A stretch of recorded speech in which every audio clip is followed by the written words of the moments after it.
It is so really good to see you, all of you who are live streaming with us. This is, well, it's Marriage Monday. It's Marriage Monday. Yeah. That means it's Monday.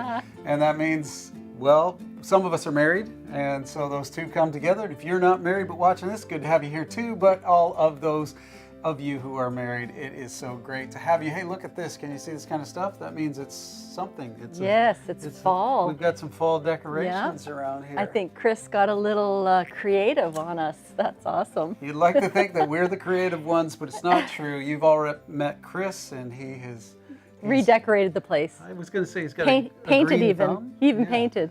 Good guy. So we are so grateful to have all of you here. If you're live streaming with us, it's awesome to have you. We're going to ask you some questions, and actually tonight we're going to get some questions answered. And if you're not live streaming with us, if you're watching this a little bit later, great to have you here. We every week get together and we talk about marriages. That's our goal. We talk a little bit about ours and a little bit about yours, and the goal, of course, is to have a great marriage. Since you're going through life, you might as well, yes, right? An amazing marriage. Amazing marriage. That's right. That's what we're going for. That's what our slide says anyways, and that's absolutely what we're going for. Yeah, so tonight we're really thankful to be with you. We're going to just recap our last episode. This, by the way, tonight's episode 23. Wow. Did you know that? Episode 23. Wow. That means we've done 23. Last episode we did, episode 22, was we entitled Have a Good Fight. And you would think, what kind of marriage advice is this? But we encourage people to learn how to have a good fight. It was great advice. I hope that you got a chance to watch that. Yeah, and actually, we got some questions given to us since last episode. Someone asked if you could, how many good fights should you have, and is it possible to have too many good fights? So I'm not exactly sure where they were coming from, but I thought we might want to just take a stab at answering that question. Yeah. Since that just came in late.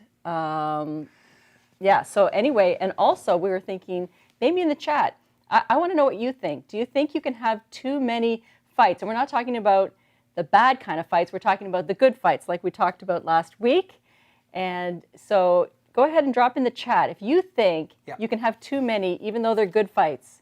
Yeah, so I think you just kind of almost answered it right there. Of course, last week when we talked, our last episode, episode 22, you can go back and watch that. We talked about having good fights together and the way that we interact in our marriage. What we really are trying to get, and they happen to everybody in every marriage, bad fights. Bad fights happen, I'm sad to say, and when they do, you've really got to do some repairing because it's just not good. Damaging. Bad fights sort of tear you apart, tear you down, rip up the fabric of who you are. So there are actually good kind of fights. So I guess really the short answer would be, how many good fights do you have? Or can you have? I would just say, well, however many that you have. Because if you try to keep them good, it may be that one couple is a little bit more intense than the other. Maybe another couple is a little bit more laid back than another. So there's no one size fits all. But just make sure that your fights are filled with the kindness and the compassion. I know those are words you just don't think about when you're in a fight, you're fighting, right? that's true. But those are words you're supposed to think about. You have an evolved brain. You have the ability to think about those things. Yes, you do.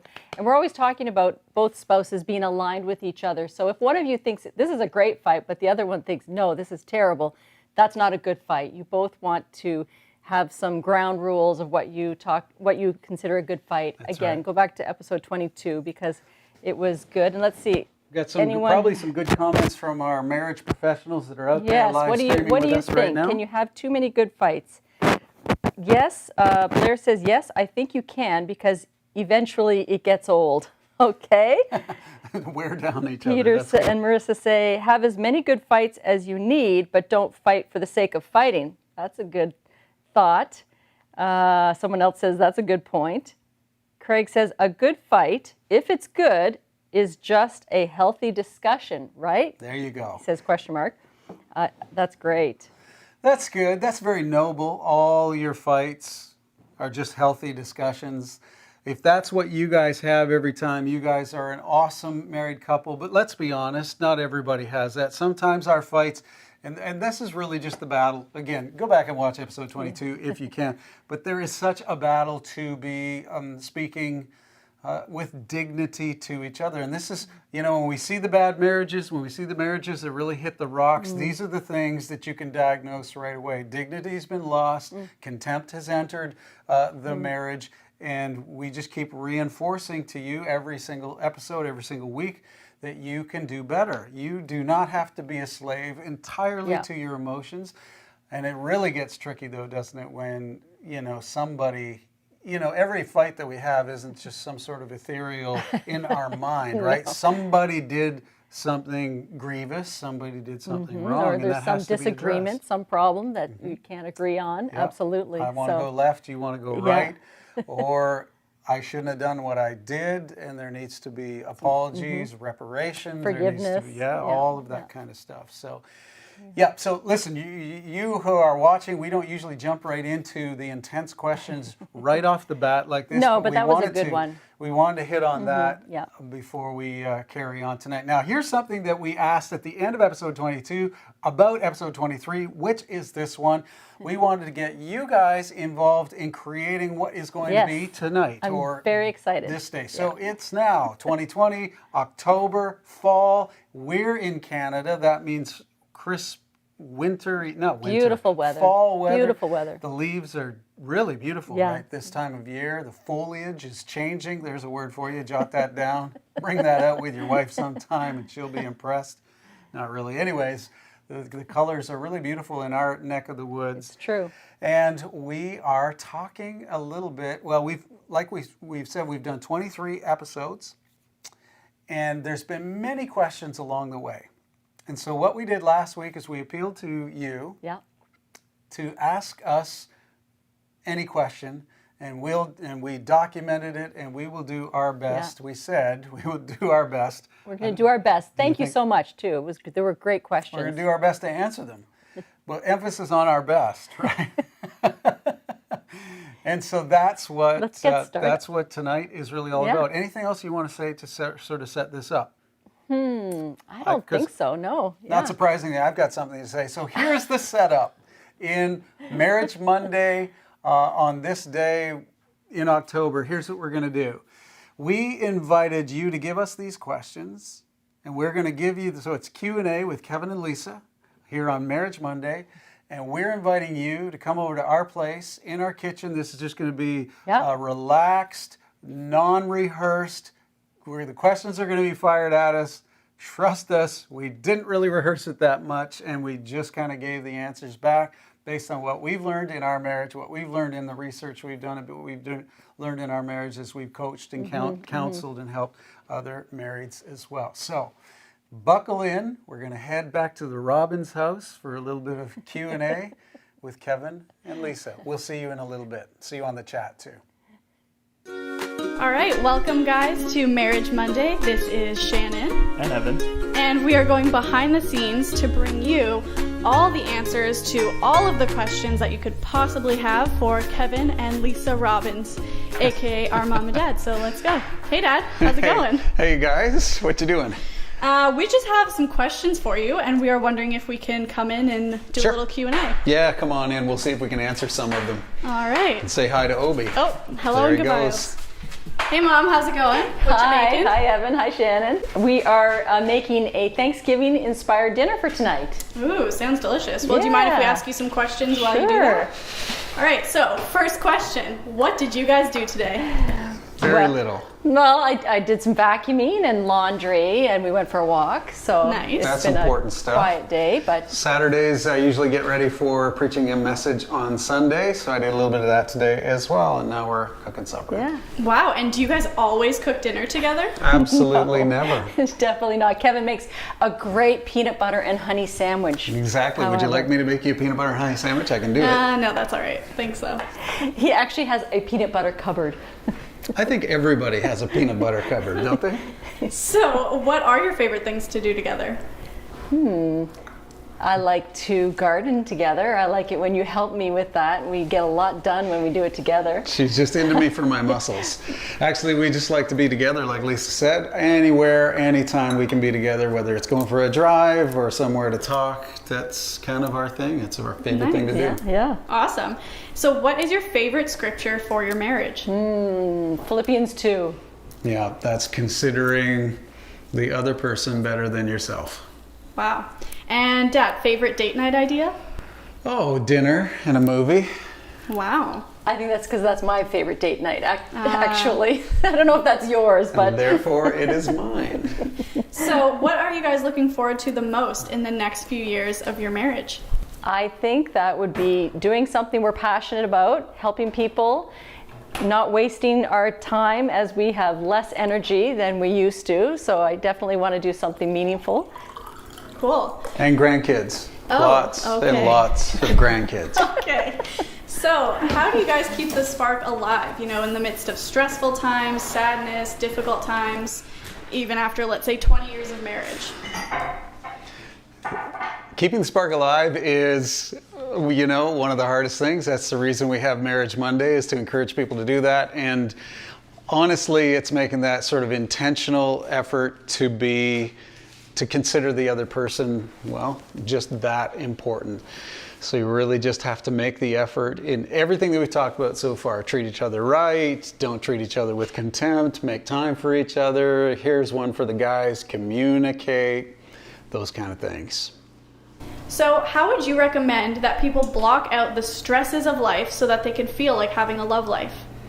The old feel like having a love life when I'm very, very busy. Nobody understands. A few episodes ago, Lisa and I talked about the fact that in your life, you've always, every day as a married couple, you got to cross the bridge. So you're these business partners in the daytime. You're really intensely working hard, keeping the corporation rolling, and then you got to go to the bedroom at night until you cross that bridge and you become, lovers. And actually, there's a great episode called Marriage in the Heat of Summer where we talk about that bridge, if you wanted to go back and look at that. Awesome. Yeah. So any advice for how to start more intentional conversations in your marriage? I think I would say that make it a very positive experience. Positive reinforcement helps, because I think for some people, when they hear, I would like to talk to you about something, that can be a trigger for something negative. So make it really positive, so that when your spouse asks you, can I talk to you about something, they know, this is an invitation for intimacy, for closeness, even physically. And then it just helps their brain to relax a little bit when they know we're going to have a serious discussion right now, but it's going to end well. So you guys have mentioned that people are always changing. So how would you recommend you relearn your partner? Well, it's really true what they say about if you've been married for 40 years, you've been married to 4 different people, because everybody's changing and evolving all the time. The question was, how do you relearn? And it's just being committed to the fact and understanding the fact that everybody is always changing. That's actually the exciting part of marriage, right? If the person you married just stayed the same from the get-go, it would be very, very frustrating. So instead of this person's doing something new that's irritating me, sort of look at it like this is a brand new stage, a brand new person that I get to understand that I didn't know before, because all of us, right? All of us, I'm not the person I used to be. Lisa's not the person she used to be. You're not the person you used to be, nor will you be in another 10 years. How do you approach your walk with God and prayer life together? I think we really approach it individually. I like to have my alone time with my coffee and my Bible and write in my journal.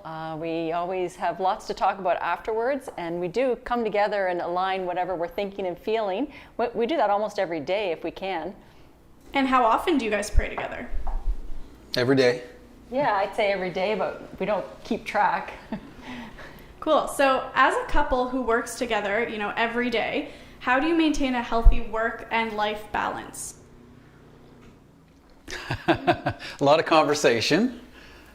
Very true. I think it is difficult when you work together, and even from home, it's hard to separate work and what did you say? Work and life? Life, yeah. So we really do try to keep a healthy routine, get up really early. I'd say we get up as early as we can, because our best work is done in the morning. That's true. And have a nice, home-cooked meal at dinner time to look forward to, and enjoy our evenings if we are able to, and because you're back at it again the next day. So yeah, I think a healthy routine helps me a lot.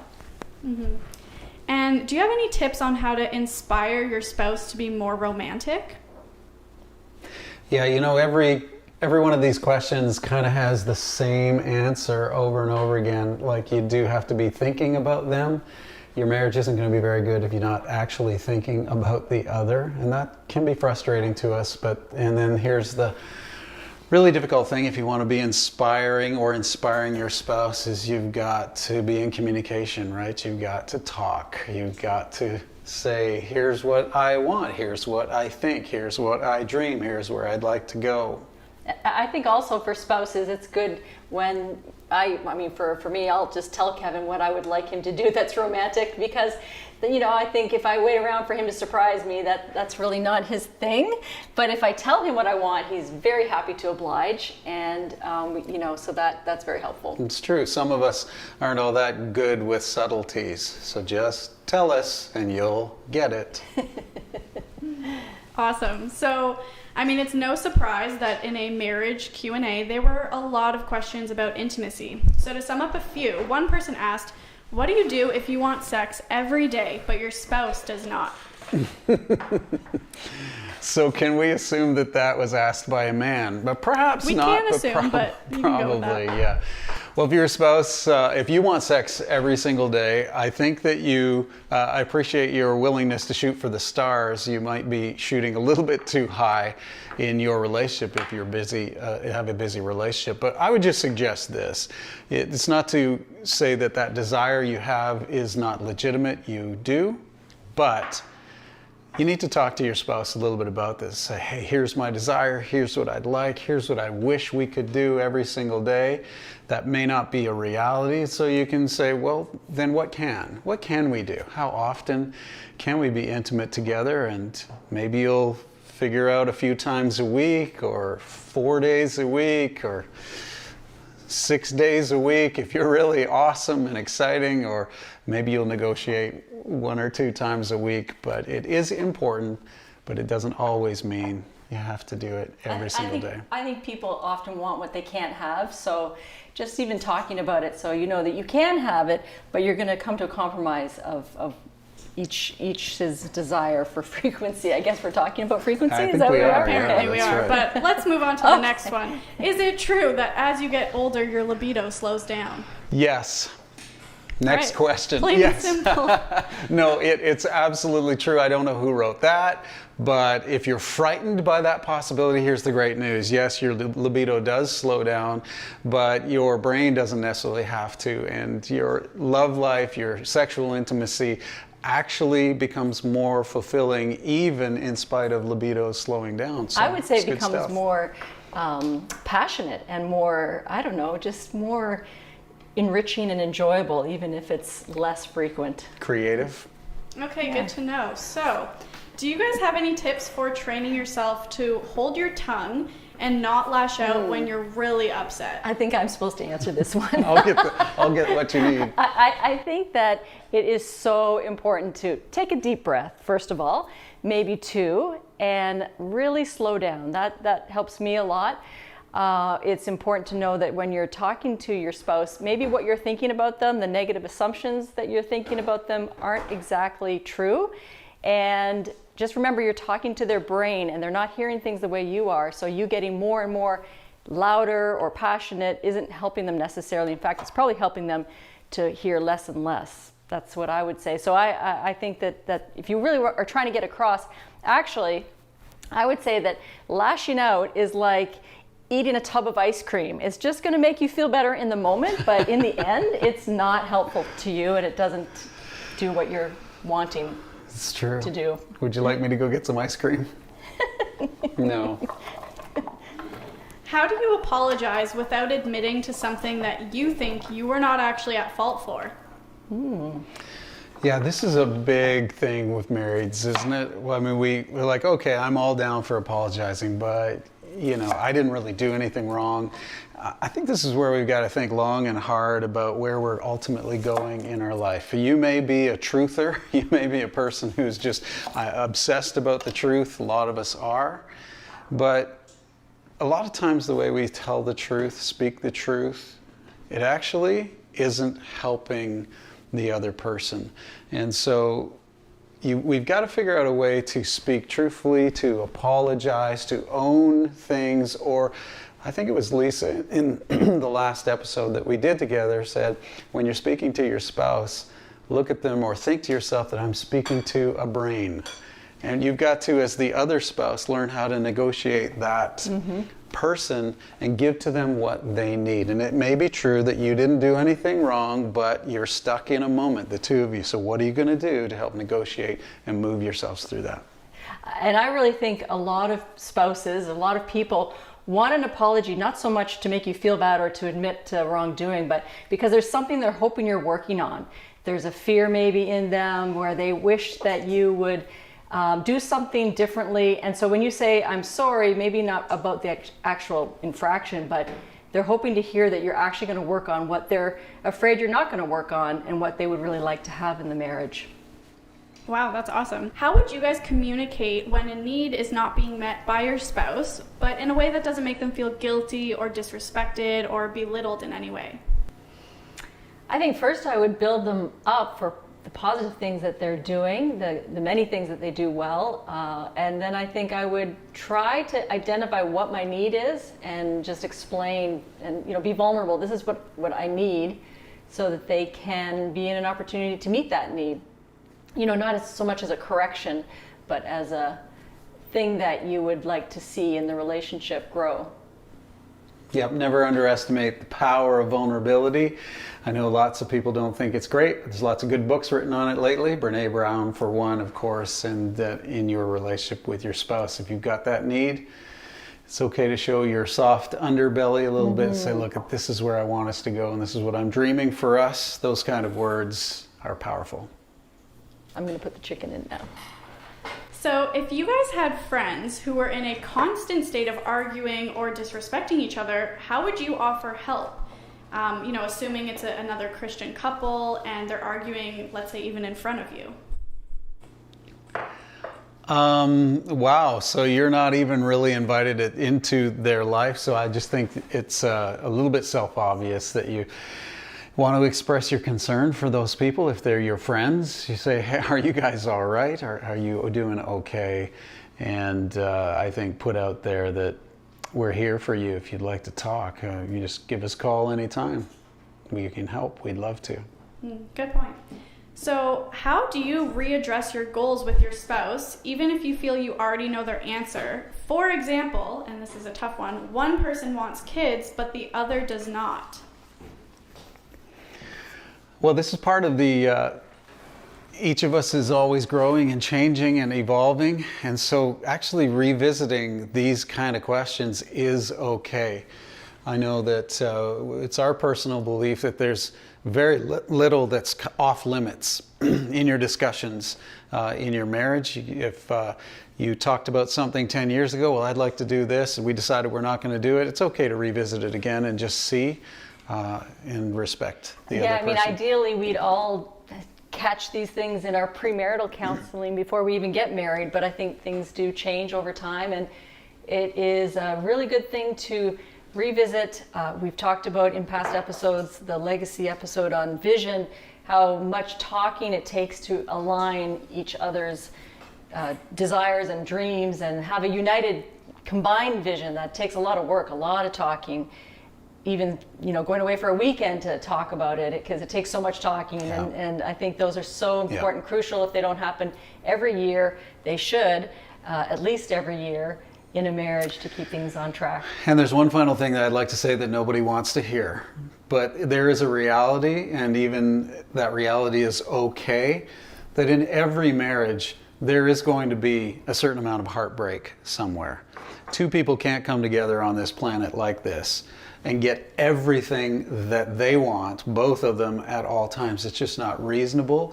And so one may say, I just can't see, or for these reasons don't want children, and that may be a real heartbreak, but that doesn't mean that the marriage has to come to an end. You've got to go through, right? These are the vows that we all say to one another: better, worse, richer, poorer, sickness, health. It's important. And kind of along the same lines, what advice can you provide when a couple has different academic expectations for their children? Well, that would also take a lot of discussion. You would want to talk about your values, what you value, what your priorities are going to be. Different ways of upbringing can, bring people to different places of what they think should be instilled in their children. So for us, actually summertime, often in the summertime, we would discuss the next upcoming school year and really try and figure out what we were thinking there. For us, we really wanted our kids to be excel emotionally, spiritually. Those were important things to us. You have to figure out as a couple what really is important to you. Yeah, and just remember that in every marriage, one of the spouses is usually more aggressive, so to speak, and one is usually more passive. And so when you start talking about things like this, one person may just feel strongly, I'm just immovable in this, and here's the truth when it comes to passivity or aggression. Both of the people in the marriage need to come closer together. So if you're the more aggressive one with the high standards and this is the way it must be, you're going to have to come down off that a little bit. And if you're the, nothing matters, let's just live life, you're going to have to come up from that. You always got to try to meet in the middle. Again, that's the beauty of marriage. Two very different people with their strengths coming together. So there were a lot of questions for you guys related to forgiveness and apologizing and that kind of stuff. So can you give us your top tips about how to do that successfully? Well, I would say number one, no dog houses. So if you have been asked to forgive, then forgive, and don't make your spouse, don't try and make them pay for their transgressions and really forgive. Number two, be patient, because the amount of times that you're going to have to apologize, your spouse is going to have to apologize to you, and the number of times you're going to have to apologize about the exact same thing that you apologized about before in a long-term marriage is going to be many. So you've got to be patient and be willing to accept and forgive, even though, didn't you just apologize about this last week?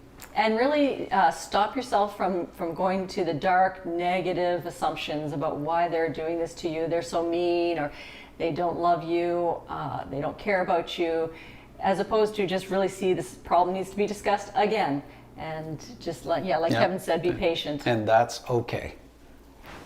Okay, so the next question is, how do you get your husband to live out 1 Peter 3, verse 7, without kind of nagging him or preaching to him?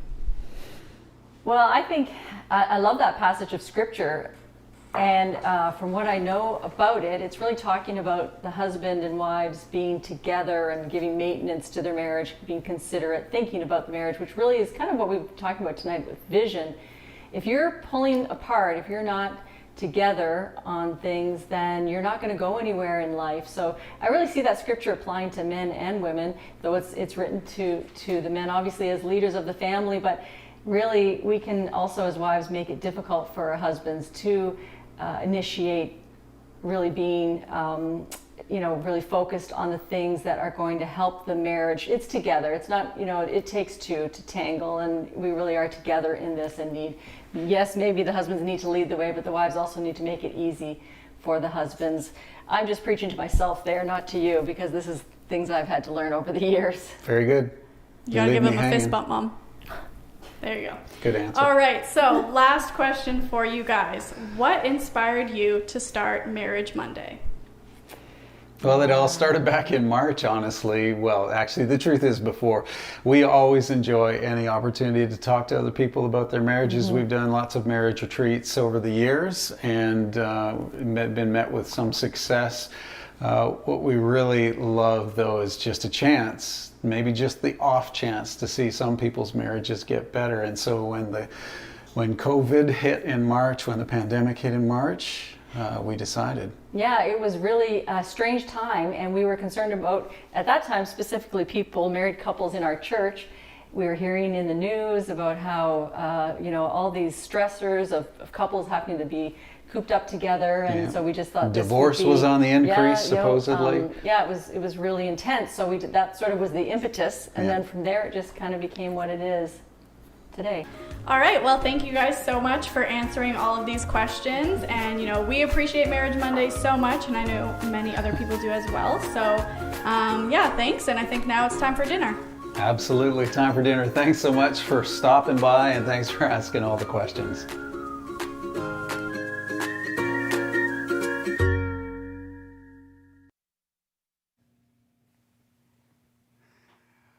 Well, welcome, welcome back to what is not now our kitchen. It's back in the studio here.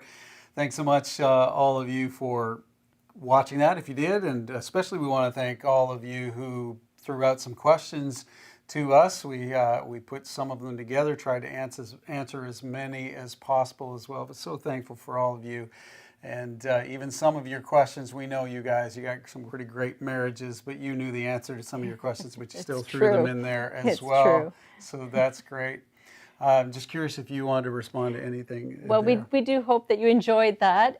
It was kind of vulnerable to be in our kitchen with all of you, but it was a delicious chicken, though. We it was ended a good up eating that chicken yeah, afterwards. yes, Very good. yes. We're a family of 6 now, so we actually cooked 2 chickens, but it was great. And we really hope you enjoyed the Q&A, though, most of all. There were, there's many questions that we wish we could address, all the questions that even are on your heart and your mind right now. And we often want to say, though, that there's things that some couples have in their marriage that really do need to be, taken to a professional counselor and need ongoing, consistent therapy. And we just want to put that in a lot of our episodes so that you really do get the help that you need. We want to give you hope and inspiration and really help a lot of marriages the best way that we can. But we know that that there is a place for sure, and we often give the resources for professional counselors that you can go to, especially when you're talking about mental health issues, things like that. Don't be afraid. Even if you're not sure, don't be afraid to reach out and even ask a professional if they think that they could help you in any way. Anytime you find yourself at a real impasse, a real negative impasse, anytime you find yourself in a place where things are just not well, even in your mind and your spirit, your emotions, or emotion, if it's singular or with the both of you, it's really a signal it's time to get some help beyond just kind of encouragement, beyond picking up a good book. It's true. Our assumption in what we try to offer here is, for the most part, some pretty well-being marriages, right? But there are times, and sometimes in all of our lives, where we kind of hit these points where some things kind of come around the corner that you just don't see coming, and those need to be addressed. If you're looking for some websites, in the last episode 22, we did those. So if you go back there and kind of go near the end of that session, you might be able to see some good websites. You will be able to see some good websites that we. And we see in some marriages where not both spouses want help, and we see in some marriages where the one who has conviction that the marriage needs help goes and gets it themselves. So there's all kinds of, we're all very unique, and what we need individually is very, very unique. Yeah. And all of us in all different places, and actually that's the exciting part of it. We're at all different places in our life. We're all different places in marriages. How boring it would be if we were all the same. That's true. Even as indicated, even sometimes in our chat, we're at all different places, even in our level of excitement about marriage, or our levels of faith and different things. So it's a tricky journey. Our goal, our hope, and we know you feel the exact same way, is at least when it comes to your marriage, that very important relationship, we would suggest that most important human relationship, let's just do our best, right? You can't, it's not always going to be best, but we're always committed to doing our best, and that's why we appreciated a chance to talk to you guys about the questions that you asked, the Q&A, and hopefully some of those things would be applied. We're always just looking for new creative ways to inspire ourselves and people around us. And as we always say, have a reset. We can never ever think that our marriage is hopeless or can't have a reset or can't get better. Never. Let me ask you this. Can you remember, I'm going to put you on the spot. Can you remember what was your favorite question, or your favorite question to answer? Like what brought, like, oh, I love this? I like the question, what do you want to do in your future? I think something like that. Yeah. I like that question. Because you're a person who wants to think about her future? Yeah, it's or exciting. Our future? Yeah. Yeah. Which question did you like the best? Well, I mean, it shows a little bit of personality here, right? Like Lisa likes the optimistic, let's look down, let's talk about the future or where we're going. I really enjoyed that question that talked about the fact that sometimes in life we I want kids, I don't want kids, and that real impasse kind of stuff.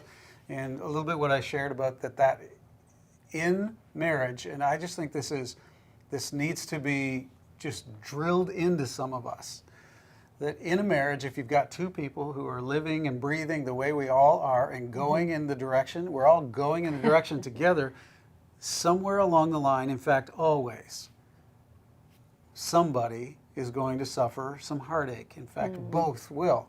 You don't get that same trajectory without someone sacrificing something. And I'm not talking about kids, maybe that is an issue, but like there's just hundreds of ways that you have to make adjustments in your marriage, and that means somebody's got to give something up. So that was my favorite. I love the analogy of flying a plane. If you're in marriage, is so much like this. If a plane is flying to a place, to a city, what the pilot is always doing is making little course adjustments, just little course adjustments that make a huge difference at the end.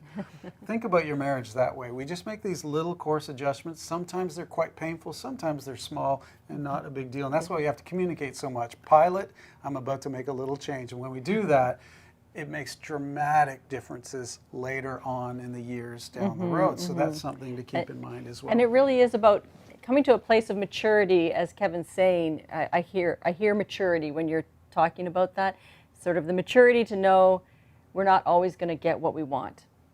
We can't have everything, and we have to even have small things that we grieve, that we aren't going to have, and be okay with that, and celebrate what we do have. And there's the biggest, most challenging word for people in our society. I'm going to suffer a little bit of heartbreak. I'm going to grieve things, and here it comes, and that's okay. And that's okay. And that helps in your marriage as well. So listen, what we want to say to you guys is thanks so much for those questions that you gave to us. Thanks for giving us the opportunity to answer them. We hope that they help you, or perhaps even arm you a little bit as you get into marriage situations that are a little bit challenging. And we want to, again, just to tell you of our appreciation for all of you. So true.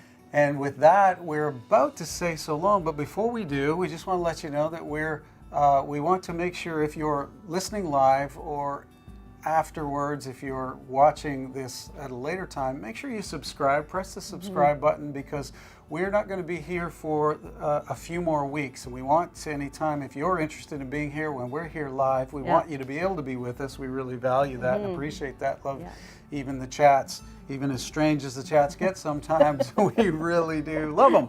So make sure you subscribe. How about doing this as well? We want to thank also, we want to thank our kids. The cameraman, it was Evan, and Shannon was asking the questions. Can you imagine asking your parents questions like that? Some of you would never do that. So let's give them top marks for that. And if you appreciate what they did, maybe drop a like onto our little face thing here. This isn't a face, and also, this is YouTube.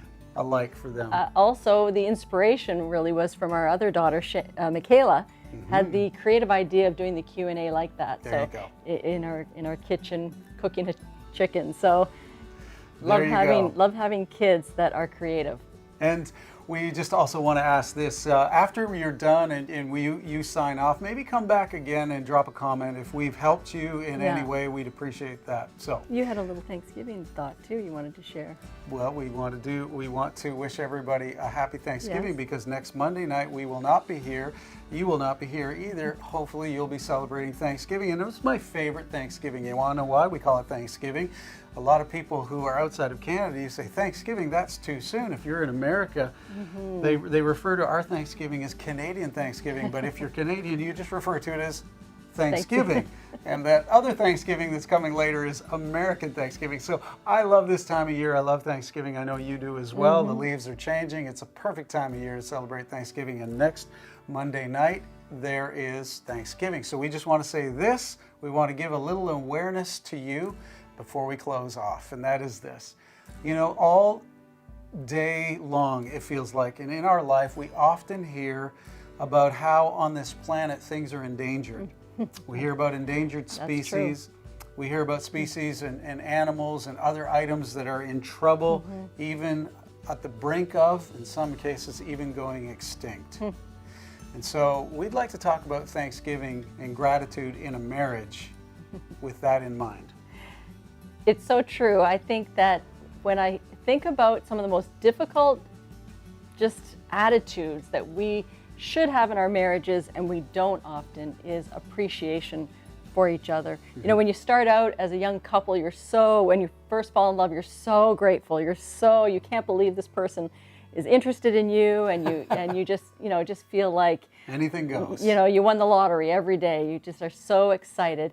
And then, life gets busy and challenging, and you're striving for all these things you want in your life and in your marriage and in your family, and you can lose that appreciation. So, we really feel like this, what did you call it? The endangered species? That gratitude.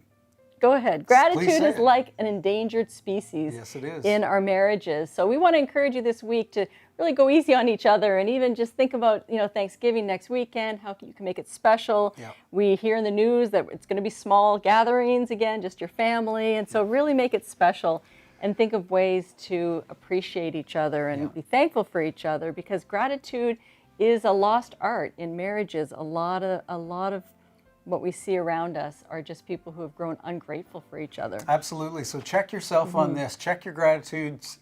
Check your appreciation. But more, not the usual guy who's like, hey, I'm grateful. Check your gratitude for your spouse and just the amount that you actually express it. When was the last time you really expressed gratitude? Sincere gratitude, thankfulness for the other, for the things that they do, for the person that they are. So really check yourself and see that if thankfulness, gratitude, appreciation is not becoming an endangered species in your marriage. We wonder why our kids are ungrateful. Are they seeing it demonstrated? Terrible kids. Are they seeing it demonstrated in mom and dad? Could be us. Yes, it could be. So Let's here's what focus we're on saying what we're grateful as for. we end off here tonight. Happy Thanksgiving next week. Enjoy yourself, Yes. celebrate, but now is the time Eat some to good start. food. Now's the time to start. This week leading up, let's bring gratitude and Thanksgiving back to life in Wonderful. that thing that we call your marriage, our marriage. Thanks for being with us this Love it. Marriage Monday. What do we call ourselves? Thanks for being Monday. with us for Marriage Monday. Amazing love. It's Yeah. Kevin and Lisa. Happy Thanksgiving. Thanks for coming into our home. We'll see you next time. Good night.